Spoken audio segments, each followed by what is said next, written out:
Matthew 13 verse 18 is a very perfect picture of the life of the believers.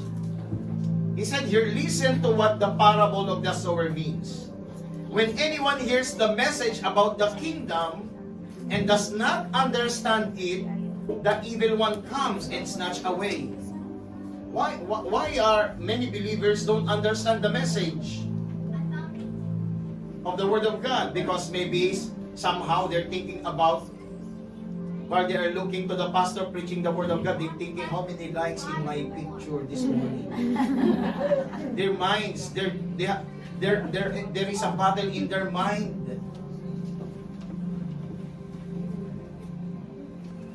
They're physically present but mentally absent. So meaning deception will destroy your mentality. Righteous mentality. So meaning, the devil will cause many people to have mental problem. Tignan mo yung katabi mo kung may mental problem.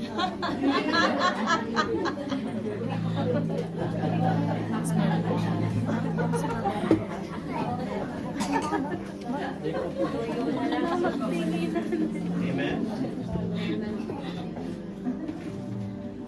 Because the devil will offer many things in the world. The devil, Satan will come to you with a long horn and reddish body.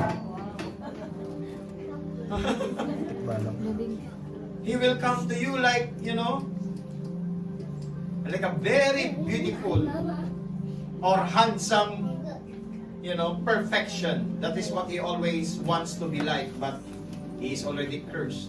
His beauty has gone away because God has taken it. So that's why he is what? He is masquerading as an angel of light. He masquerades. Amen?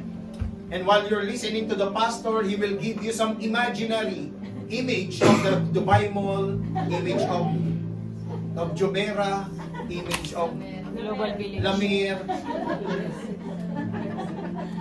image